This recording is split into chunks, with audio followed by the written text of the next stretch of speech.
Hey viewers, welcome back to Ray of All Trades. Today we are working on a Husqvarna 545. It's the Mark II series. The complaint is it starts up, it runs just fine, it'll idle just like it's supposed to, it'll rev up and run fantastic, and as soon as you let off the trigger, it just dies. It'll restart right back up, but for whatever reason, as it's trying to come down off of wide open throttle, it'll just fall on its face.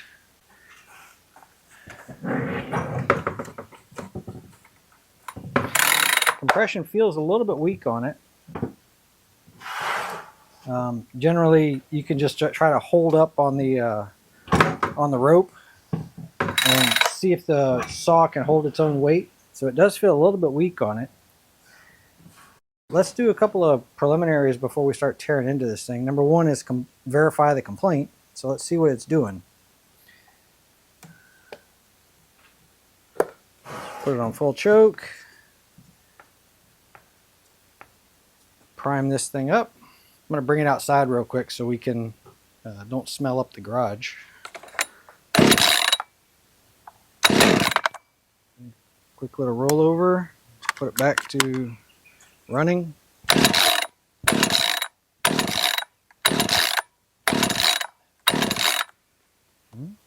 Oh, let's put it back to choke.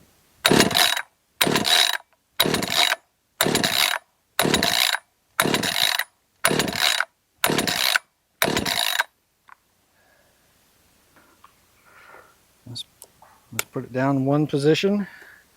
That's stopped, so it's down in one position. Should still be fast idle.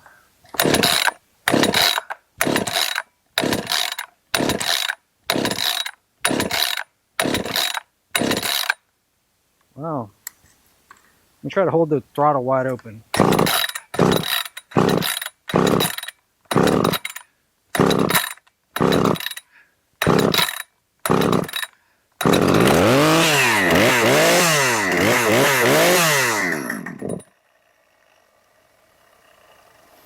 She's oiling like she should. She's not quite running right, so because I had to basically act like it was flooded.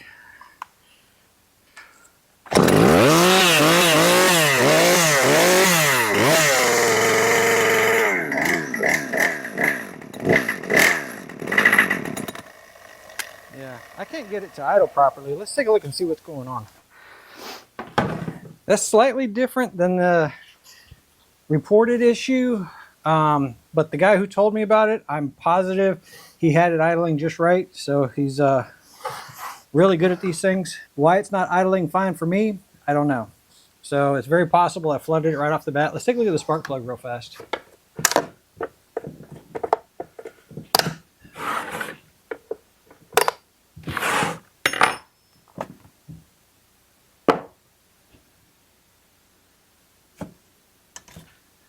Alright, so the plug wire was on good. Air filter is not exceptionally dirty. It is dirty, but it's not exceptionally dirty. Yeah, I can see through it easily. It is an electronically controlled carburetor.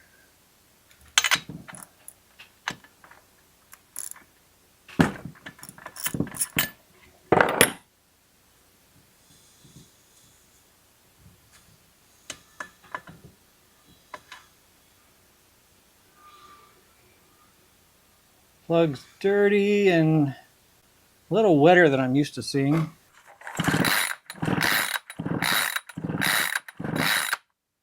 It's not spitting out all kinds of gas, indicating it's flooded.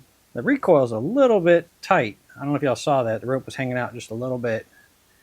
But we'll get back to that part. I'm positive I have spark. Just want to see what it looks like.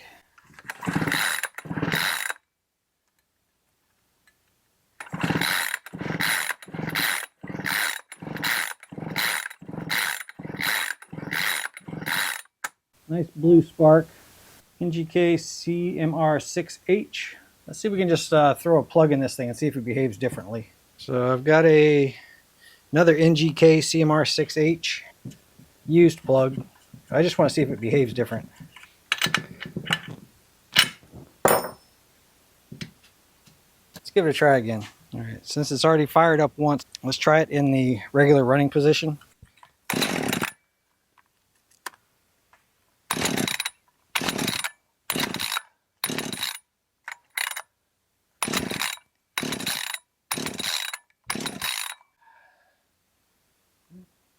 Let's give it a squirt of fuel, see if that does anything.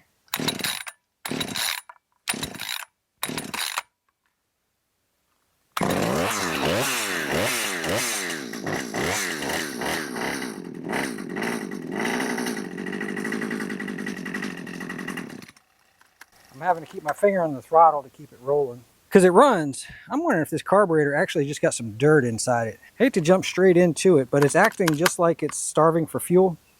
And these things are known for sucking up some dirt up into the carburetor through the fuel lines. And just curious if maybe this thing sucked up some dirt. That's why it's not running right.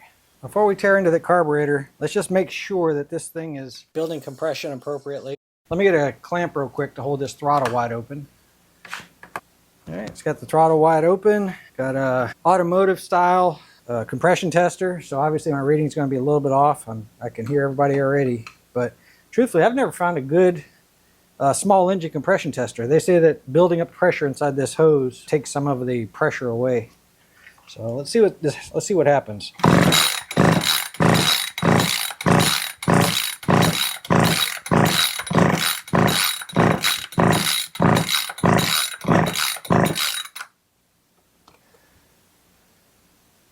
It's like right at 100 pounds.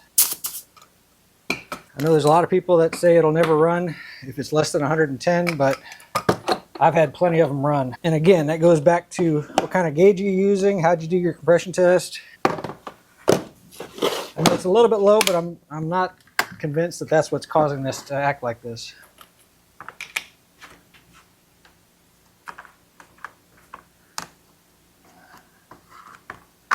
Take out the two T20s. Let's take off this rubber mount on both sides.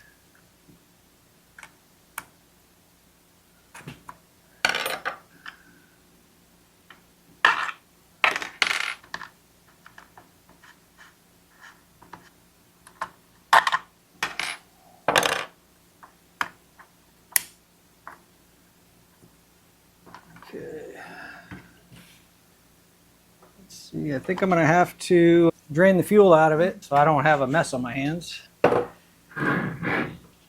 Hopefully it's not slam full.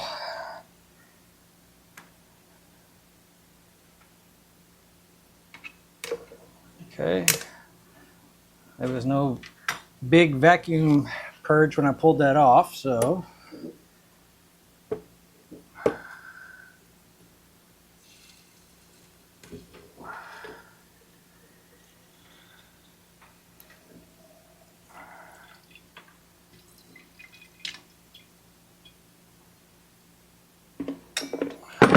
nice pretty gasoline. So I don't think we're dealing with a fuel issue. While we're here, let's take a peek at that fuel filter.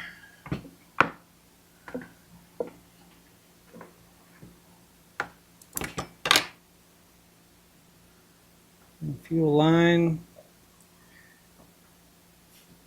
Feels normal. No contaminants in there.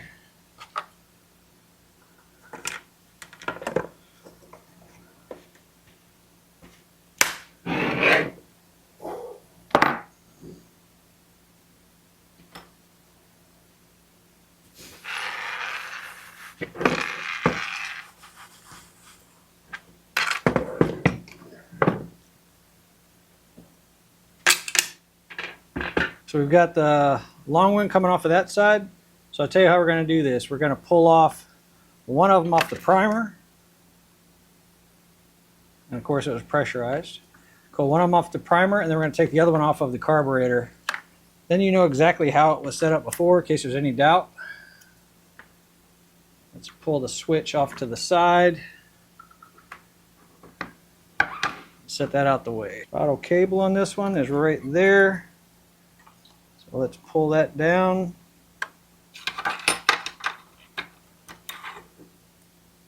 I worked on this model before. This is kind of cool.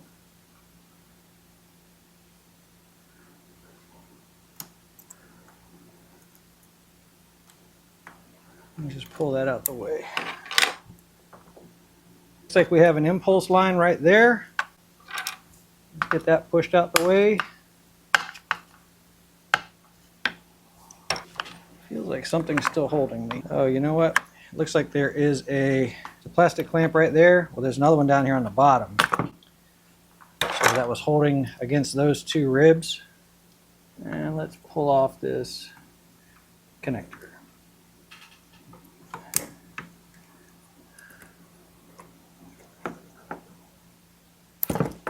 There we go.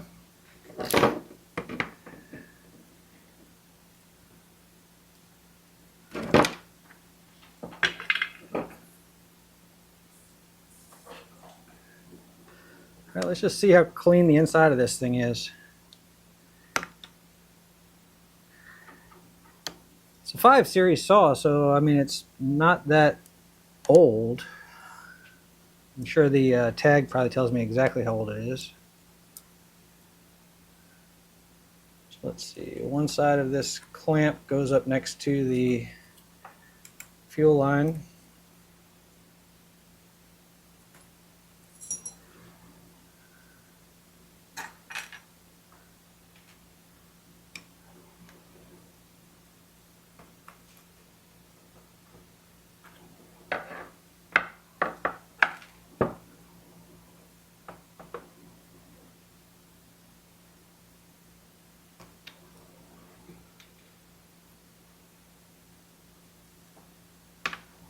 Oh, this is one of those new style diaphragms that's got the little spring looking part to it.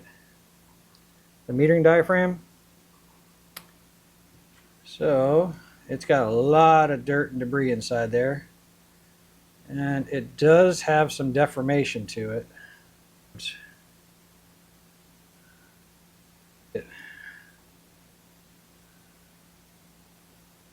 Alright, let's see. All that works like it's supposed to. It's got some extra dirt and whatnot on here. But that's not inside the carburetor. That's on the outside.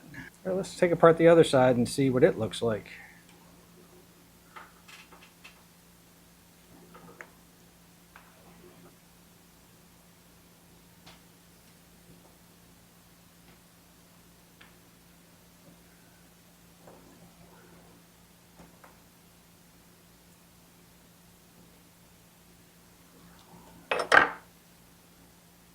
Let's pull this off just like that.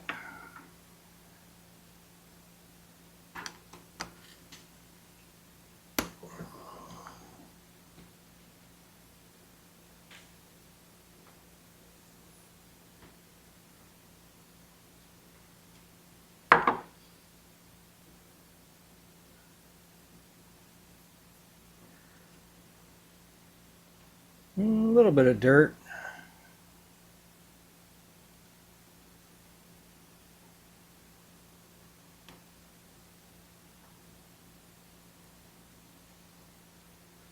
That side's showing a little bit of a deformation, but not terrible. You know what I mean? It's not awful. And what I expected to see is not the problem on this one. I expected to see that this screen here would be full of dirt, stopping the fuel from coming in. So I'll tell you what, we're going to clean this back up.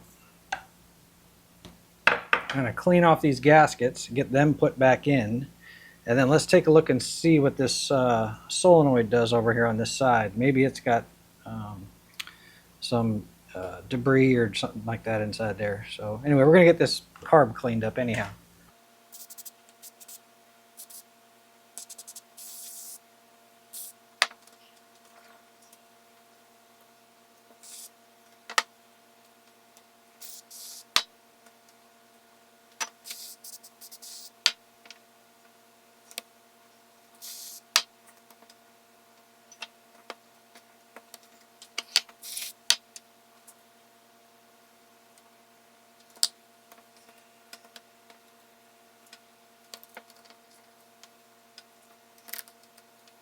So these carb gaskets have been on here a while.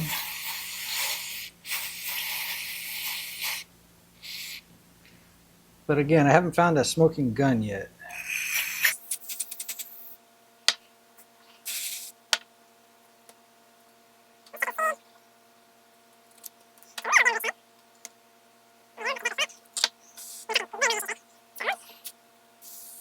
I gotta clean my hands up. My hands are getting more dirt in this than everything else.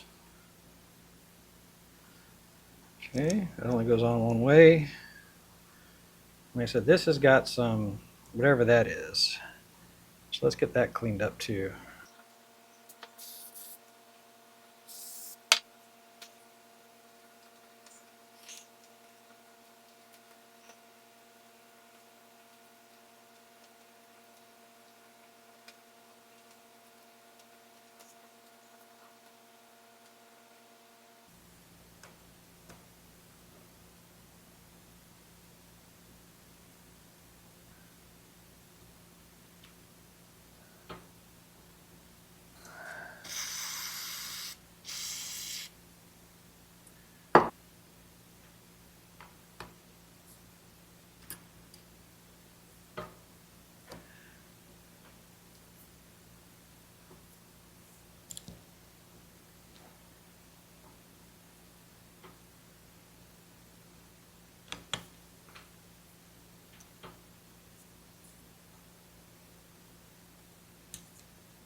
Oh yeah, all right, so it's just got passages. So there's a valve down inside here, obviously, a solenoid, that's allowing fuel in and out.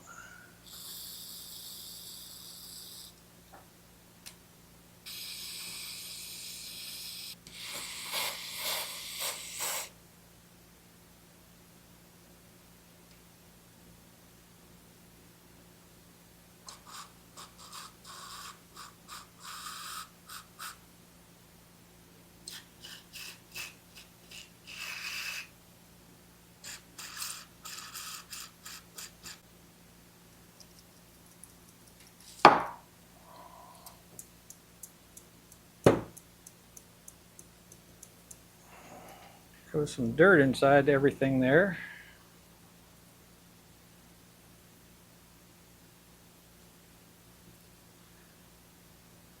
So I'm assuming this is Husqvarna's answer to the steel M-tronic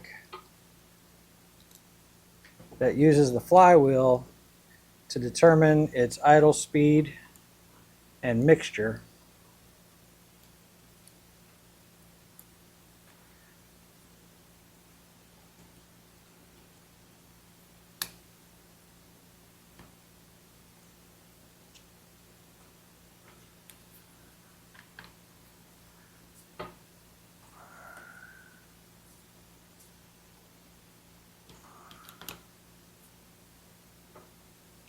Like I said, other than replacing that one diaphragm that I'm not really happy with, but I don't have a new one to replace with, I just cleaned up the old one.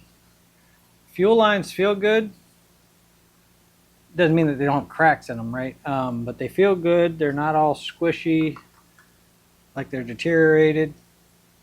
This is my signal wire to the carburetor, obviously. Let's get some of that dirt out of there.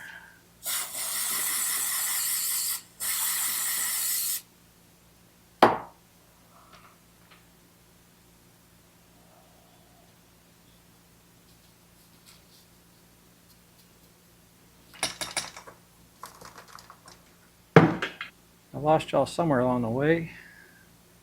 Just cleaning out all the passages that could have accumulated dirt and would cause a lean condition. You know, because it'd be a vacuum leak or an air leak.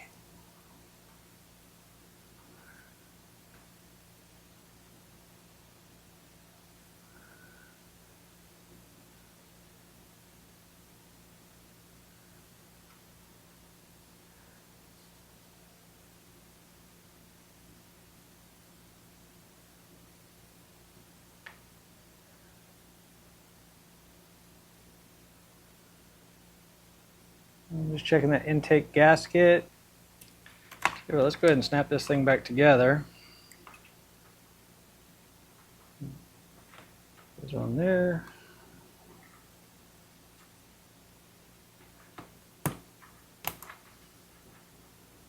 My wires tucked back in where they belong.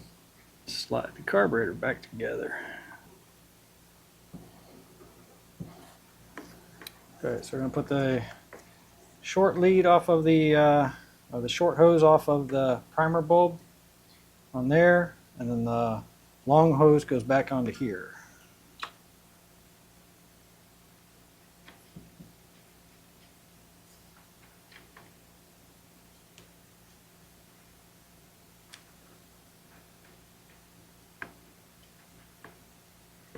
Something like that.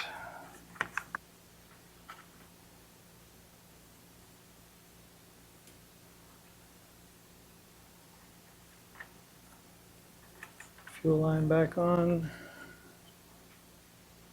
Everything's hooked back up. That's under that arm. Let's get the two rubber bushings back in place.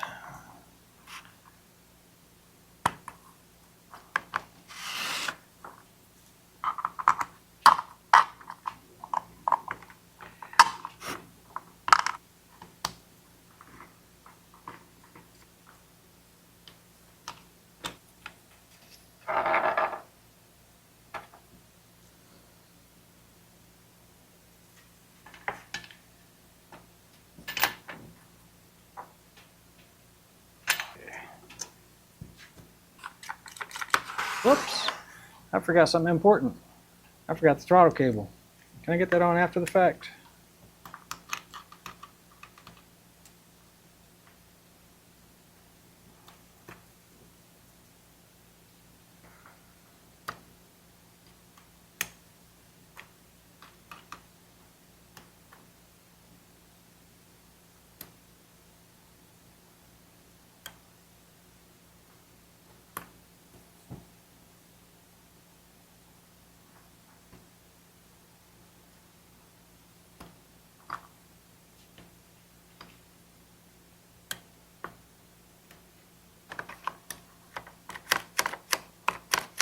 Let me try to lubricate this starter real quick.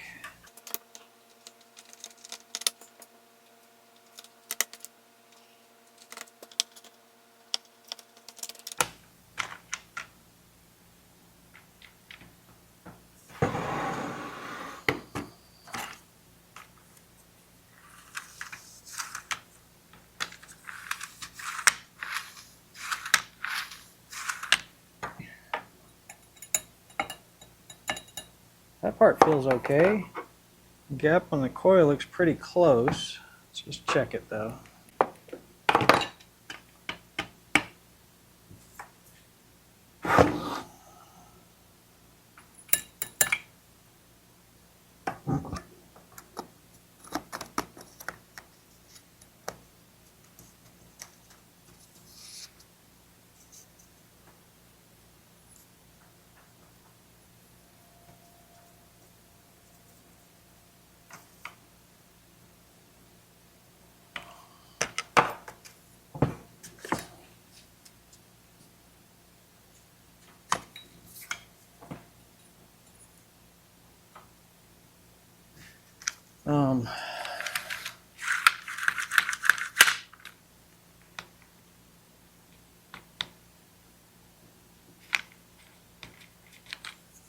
Let me see if there's any dirt inside there, because it feels different now than what it did in the saw.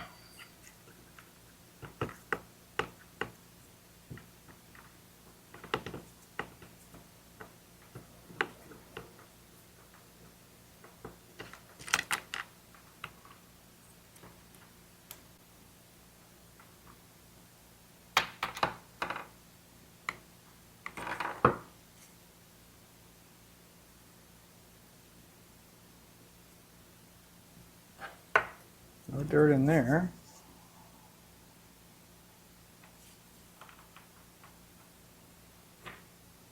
There's a little bit of dirt in there. Let me blow that out real quick.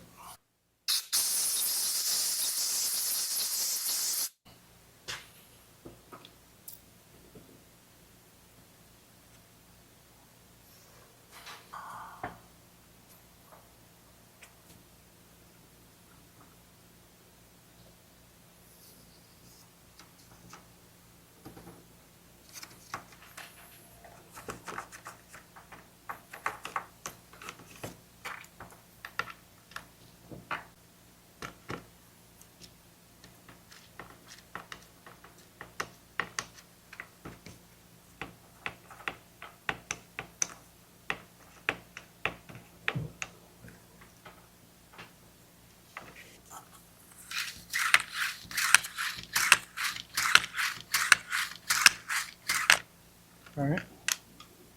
Let's see if that does anything.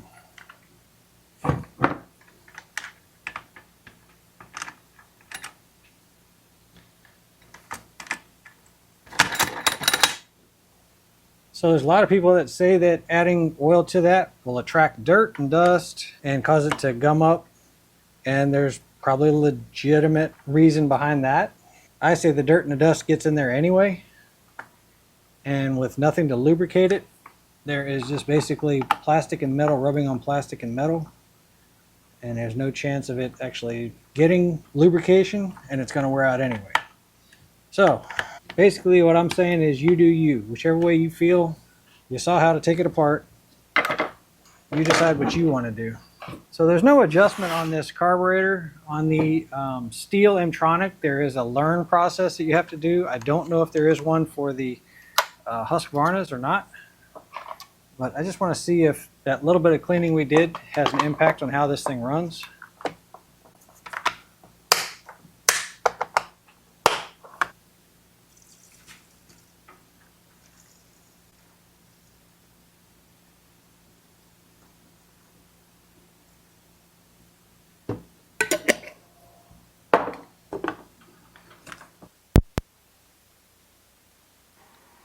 Sorry about that, y'all. Technical difficulties. It did not have any kind of impact on it running, so I'm going to tear this saw down a little bit more. I've already pulled off the this manifold cover right here on the front. I've already pulled out the exhaust bolts. There was 4 bolts there. Pulled the muffler off. Pulled off the ignition coil wire and the fuel line. I've done everything up till now, the same that you've already seen. Pulled off the carburetor just like before. I've already cracked loose the head bolts on here, the cylinder bolts. Now I'm just going to pull those out. Those are T27s, 4 of those. The rear ones have these little spacers on the bottom of them. The front ones do not. So let me just pull out these 4 T27 cylinder bolts. Let's take a look and see what's going on with this cylinder and piston and rings. There's also a spring on the side here. I had to loosen that up as well. That was a T27. Let's pull the cylinder right off. That came off pretty easy. See a hot spot right here on the piston. I don't see a whole lot of scoring going on.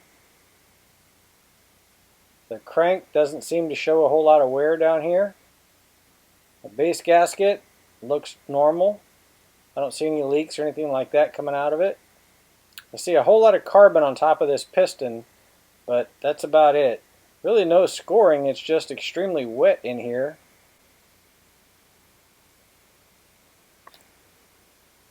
The ring is free,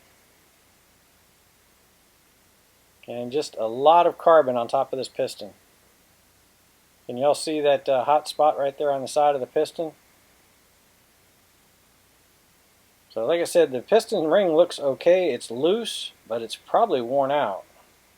Inside the cylinder, I don't see any significant scoring on it. No scratches, nothing out of the ordinary, no hot spots. It doesn't feel like it has any kind of scoring on it. Let's get that piston ring pulled off of here. Okay, let's put this piston ring in the cylinder and check our end gap and see how bad that piston ring is worn. So just get it slid up in the center of the cylinder and let's check the end gap. And that does not look good. Usually you'd use a feeler gauge like this, and something like a 0.04, 0.05 end gap is about normal. And you see how thin these feeler gauges are. And you would put it between the 2 ends of that ring. And right now that ring has a huge end gap. I mean, I would have to probably add up most of my feeler gauges to try to find out what it is. So that ring is just worn out. That's going to be the reason why I had not enough compression for the rope to hold the saw up. And oddly enough, this thing still built 100 pounds of pressure. So normally the piston would be in your hand and you would shove just the piston down into the cylinder to make sure that the ring sat flat in there. So I'm just going to cheat and throw it up on top of here and push it on so that it sits, so that the ring sits flat going around. I don't want to push it all the way up. It's going to sit somewhere in the center of the cylinder, and then check the ring end gap. And yeah, that just looks horrible. Sorry about that, battery died. You guys see the ring end gap on that thing? So where the piston rings come together at the bottom down here, imagine that there's a piston around that thing, and then that right there is what seals up air and fuel from the bottom to the top. That should not look like that at all. That needs to be a lot closer together. Let's get rings ordered for this thing, or a ring I guess, ordered for this thing. I'm going to try to clean up the piston so I can leave the OEM piston, unless I find a really good smoking deal on a good quality piston. Cylinder doesn't look bad, so we're going to reuse that. But yeah, that actually, you can kind of look at the ring. This is kind of cool. I want to show you. Alright, so I'm just zeroing out the caliper. Let's take a measurement back here. Let's see, 0.06 back here. Let's come up to the this side of it. 0.048. So even the ring itself wore kind of funny. So anyway, this is what the problem is. That's the biggest culprit of why it's not running worth a darn. Kind of cool that it runs. I mean, you guys heard it run. Kind of cool that it runs in that kind of condition. But yeah, to make this thing cut wood like it's supposed to, let's put a ring in it. I'll bring you guys back as soon as I have some parts. All right, y'all, we got some parts in.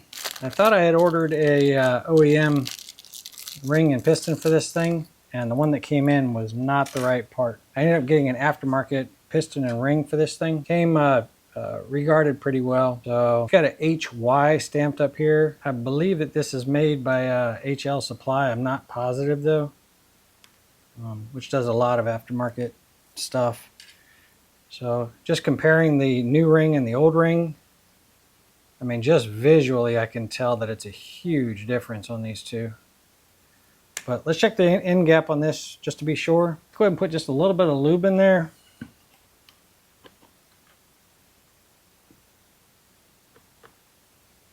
Take a little bit of 2-stroke oil.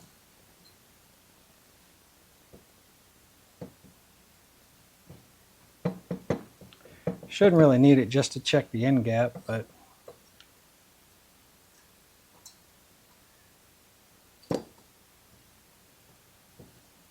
okay. And we want to seat this down. Make sure that gap is not going to line up with anything, any of the holes in there.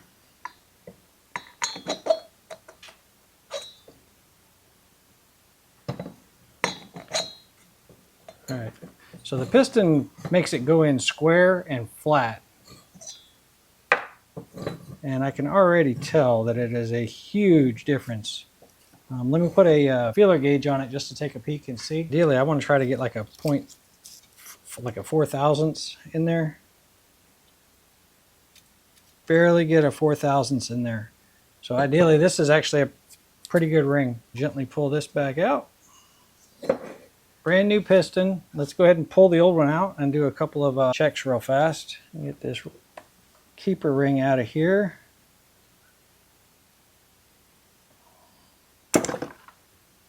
Push the wrist pin out.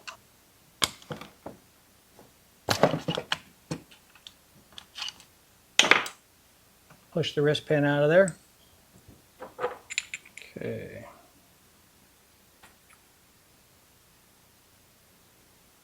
Couple variations, but nothing extreme.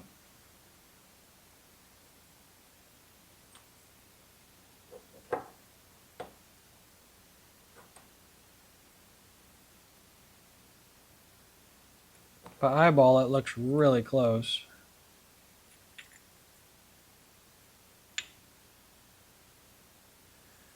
I think we're going to go for it.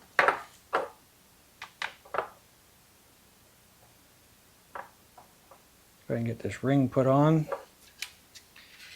The ring has a cutaway on it that goes up that way and that way.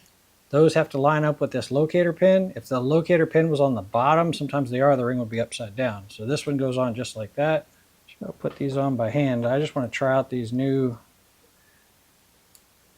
ring pliers.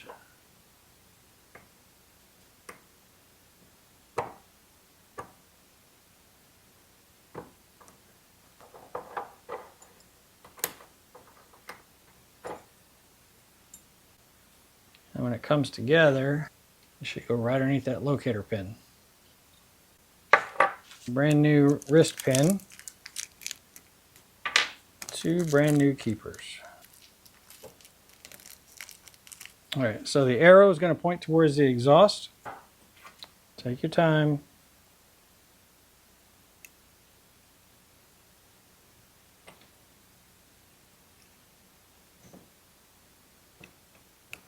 A good grip on the piston itself and rotate it into position. Looks like it went in just a little bit cockeyed. Tell you what we're going to do is just going to use this pin and push it through to make it seat.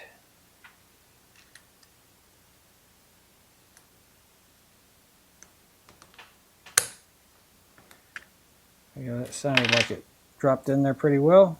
Yep, it did.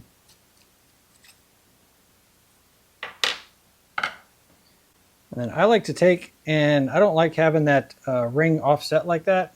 So what I'm going to do is turn that so that the opening is sitting straight up. All I'm going to do is just grab that ring and just spin it until the opening is right there in the middle at the top.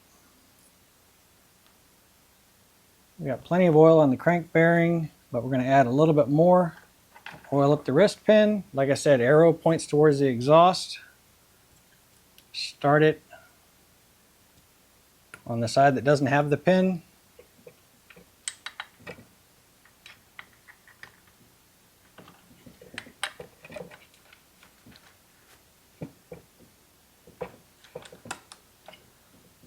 Just slide it on in. Now you just have to put the remaining pin, or excuse me, wrist pin keeper into the remaining groove right there.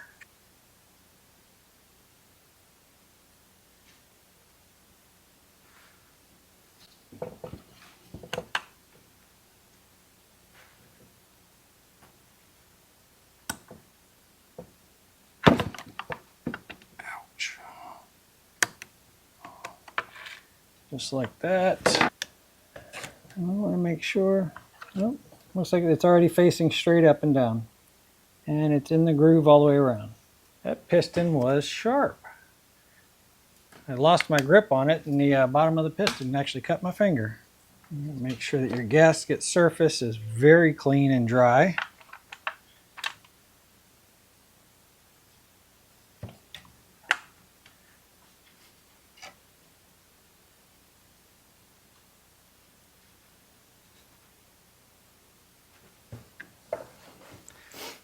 And then this gasket, normally I would use a 1184. So normally I would use some 1184 on this, but this gasket actually has a what appears to be like a rubber lip all the way around it. So we're actually not going to do a 1184 in this thing, and we're going to drop this gasket down into place.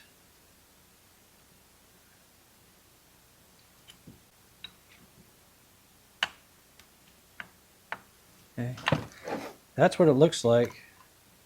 So, nice looking gasket. That should seal up really well.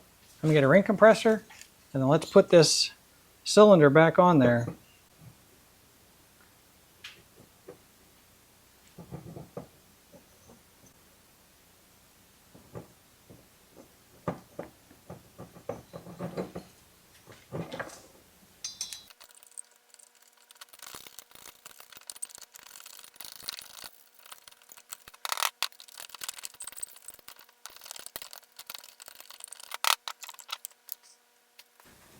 Let me finish getting rid of the carbon on the inside of this cylinder.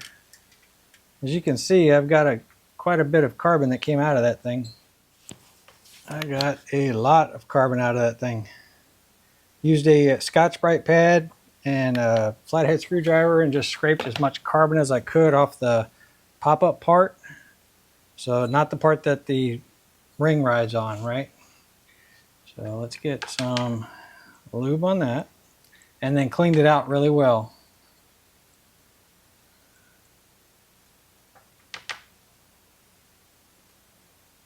Grab a ring compressor. Oh, I think we can make that one work. Squeeze that ring the piston ring. Just compresses everything together. Now when I push this piston on here, when I push the cylinder on here, I have to just, it's a balancing act of letting go just enough pressure but keep the ring compressed so that it fits up into that groove.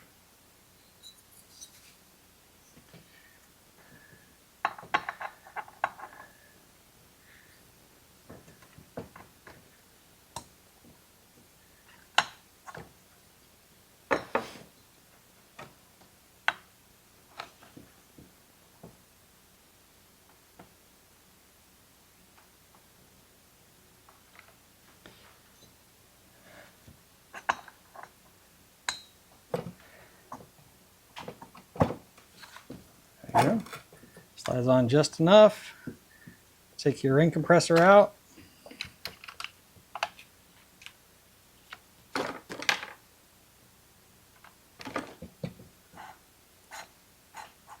Make sure it slides on nice and easy. I was wrong. Earlier in the video I said that there was only spacers on one side of the piston or the other. I forget what it was, but realistically it looks like I've got 4 of them. I just didn't pay attention. So, let's see, I've got my 4 spacers, I've got my 4 bolts. Let's get some Loctite on these things.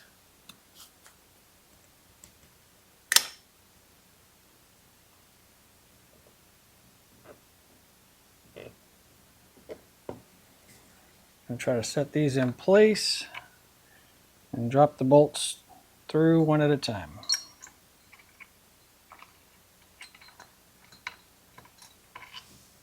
One.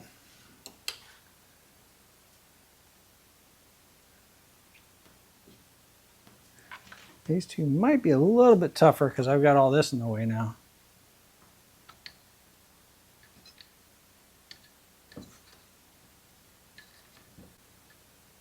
Yep. I take that back. I got to do this a slightly different way. We're going to pull these right back up.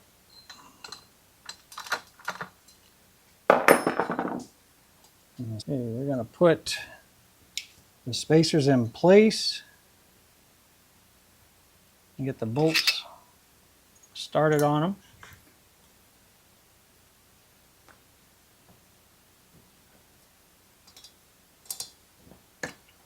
Okay. This one didn't start yet. There we go. All right, all 4 spacers are in place. Let me line those up with the bolt holes on the crankcase.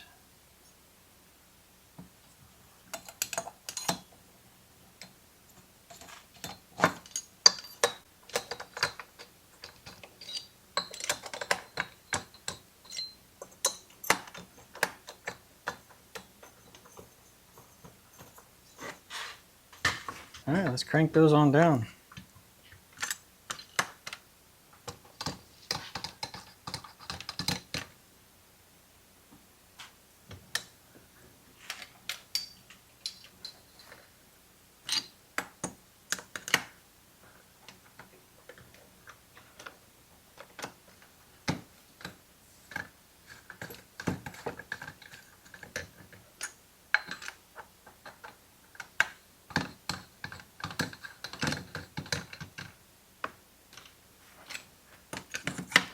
Let's do a cross pattern.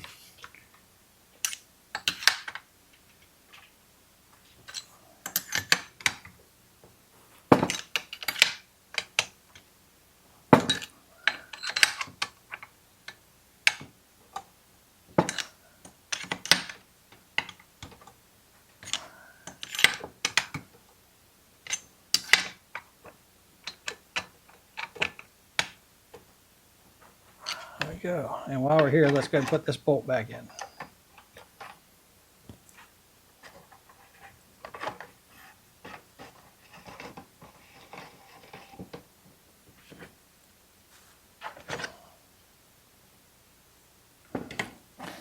All right, we've already got lubrication on the cylinder, and on the piston.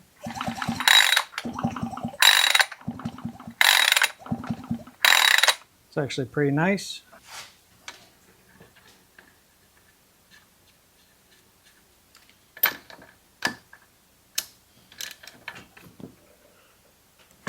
Now let's do the test.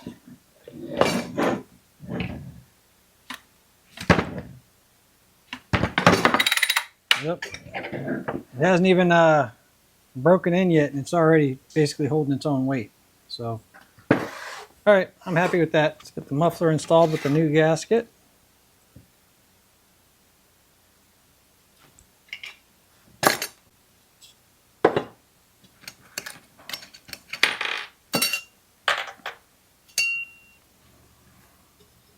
So I should sit on there like that, right?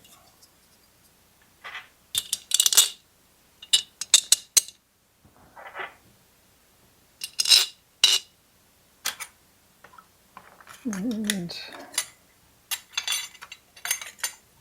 like that. Yep, like that.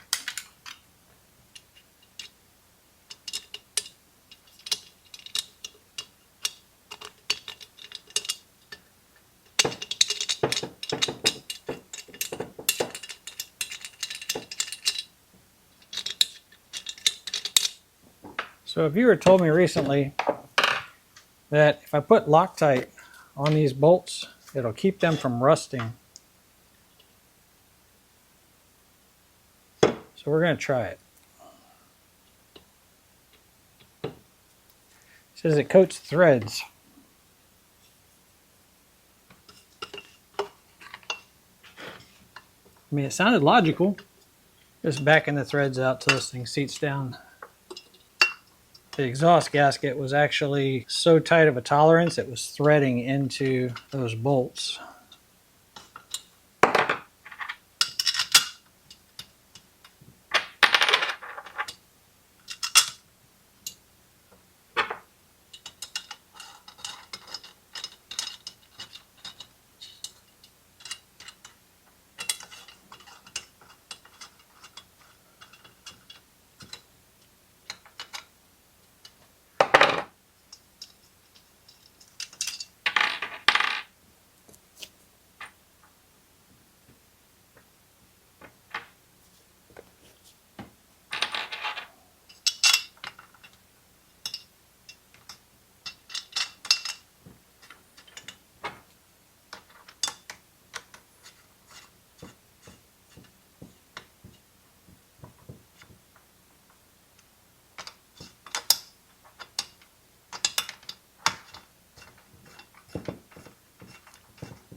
Let's get the block put back on. Make sure you don't pinch your throttle cable. Make sure that's out the way. And the plug wire. Those are T20s. This is a 27. So I want to make sure that I get that hooked up back on this line. I want to make sure that I get throttle cable into place here. There we go. I want to make sure that these line up there pretty easily. And then let's get the plug done so I can snap it into place.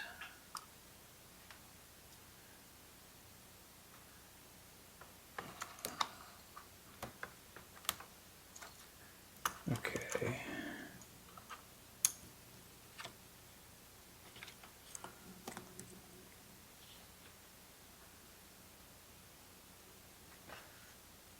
Let's get this hose on. Get my throttle cable on.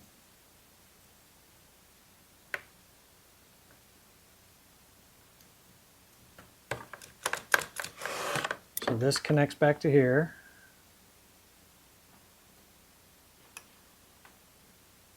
One side of my primer line. But the long side goes to the back here.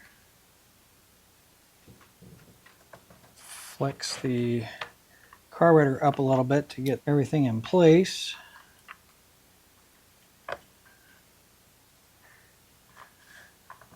Okay, let's put these buffers back in. There and there. And then this side of the primer goes over to the carburetor.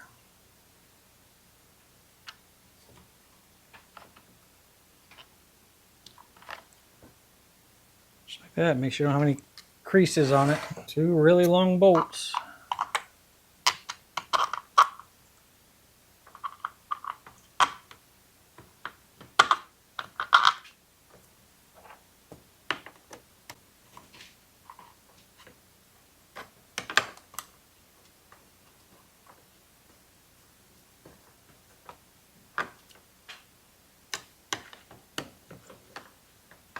Shouldn't have to go bone crunching tight because there's rubber gaskets that are sealing all this up.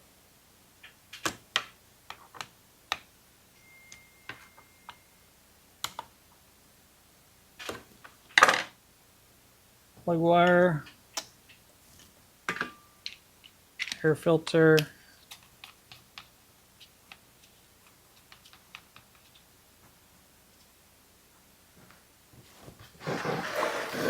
Let's fill it up with gas and prime it up just to make sure that nothing's leaking.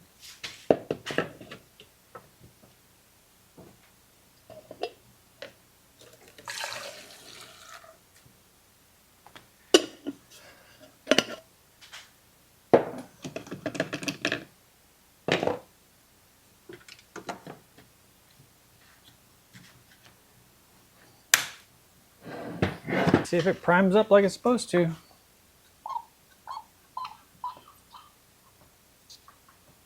Oh yeah, rapidly got a prime.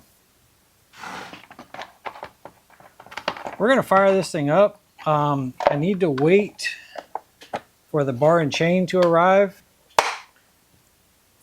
because you need to be able to auto-tune this thing. You don't just start adjusting, you need to let this auto-tune. So basically you fire it up and you keep it wide open throttle in wood. You're basically lightly cutting wood.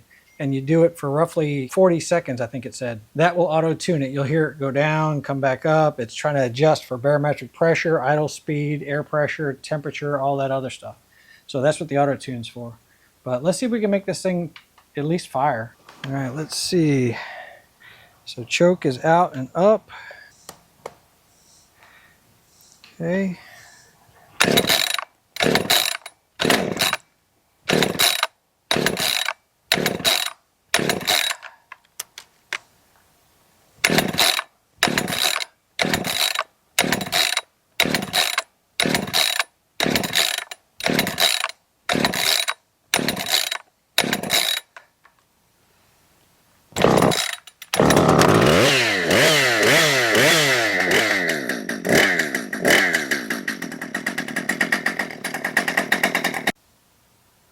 I don't know if y'all saw that.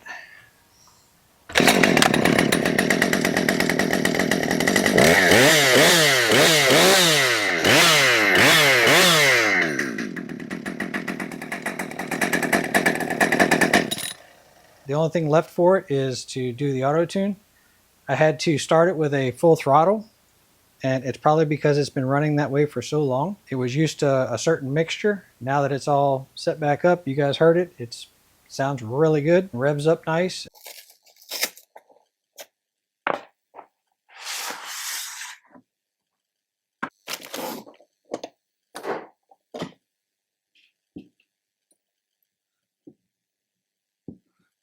Just making sure that it's the correct bar for the saw. So this right here would be the oiler hole. There's another one just on the other side up here. So I'm making sure that it lines up with this oil passage right here. That looks like it should be about right.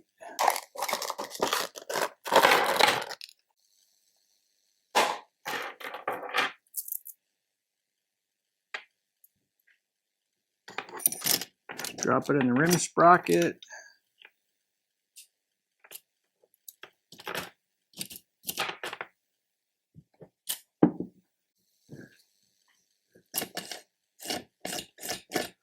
Yeah, that's in there nicely. Probably gonna have to adjust that, but anyway, that right there should line up into that big hole right there.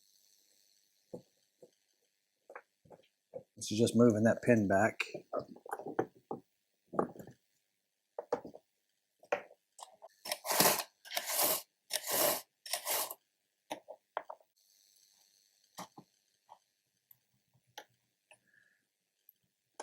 Let's get these snugged up a little bit more, because it changes based on the, you know, the looseness of this. So, all right, let's back it off just a little bit.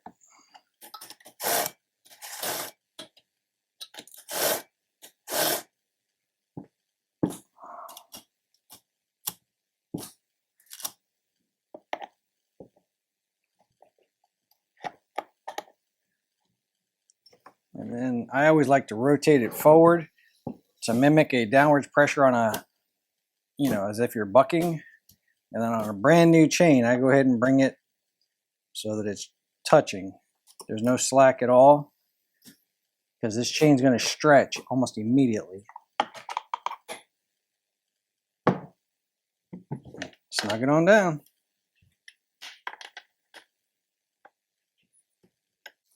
All right, all we gotta do now is the Autotune. So we're gonna start it up, and as much as I hate it, we're gonna have it almost immediately into wide open throttle. So I'll probably end up feathering the throttle a little bit just to warm it up for about 30 seconds or so, just to keep it running.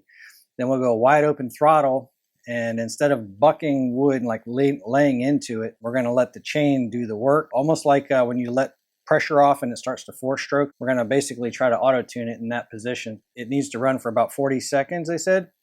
You expect it to, the idle to go, or excuse me, not the idle, but the wide open throttle RPMs to go down, back up, as it's learning how to adjust the carburetor for the optimum tune. So let's give that a try.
There we go. I think we got a auto-tune going on that thing. Seems to start up pretty well. I cut it with very light pressure for, I don't know, about a minute or so. And then I had to start it when it was flooded again. It seemed like it was flooded again. And as soon as I ran it wide open with no load at all, it seems like it tuned up pretty well. Now it starts and runs really nicely. So I hope you guys got something out of the video. I really appreciate you hanging out. And I'll catch you guys on the next one.